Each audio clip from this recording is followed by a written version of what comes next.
ጂሃድ ከሌለ እስልምና ውበት የለውም። ጂሃድ ሜዳ ላይ እኮ ከአንድ አይሁድ ጋር ታግሎ ሙስሊሙ ጣለና ልክ በሰይፍ አንገቱን ሊቀላው ሲል ምን አለ?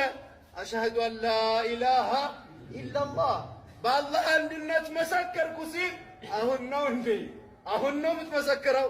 አንገቱን ቀላው። አገዳደሉን አሳመው። ጂሃድ ላይ ያገኘው አንድ ካፊር የዛኔ ትገለዋል። ስትገለው ግን ካፊር ቢሆንም አገዳደሉን አሳመር፣ አስተራረዳችሁን አሳመር። እንዴት ነው አስተራረድን ማሳመር ሲባል? አንድ ሰው ቢላውን በደንብ አድርጎ ይሳለው። ስለዚህ እኛ የምናስፈጽመው የአላህን ሕግ እንጂ ሃይማኖቱ የቀየረ ሰው ይገደላል ሲባል አንድ የሃይማኖት ጉባኤ ወይ አንድ የመስጂድ ኢማም ያወጣው ሕግ አይደለም። ያለ ጂሃድ ያለ ትግል ሙስሊሞች በነጻነት የትም ቦታ ሆነው ጌታ አላህን ማምለክ አይችሉም። የግድ ነጻነታቸው እንዲከበር የኢስላም ባንዲራ ከፍ ብሎ እንዲውለበለብ ምድር በአላህ ሸሪዓ እንድትተዳደር ጂሃድ ግድ ነው። በትን ቀን አላህ ያቅርብልን።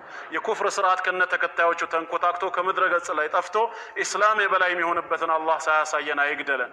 የኢስላም የበላይ ለመሆን እኛም ህይወታችንን፣ ገንዘባችንን፣ ጉልበታችንን ለመስጠት ወደ ኋላ የማንል ጀግኖች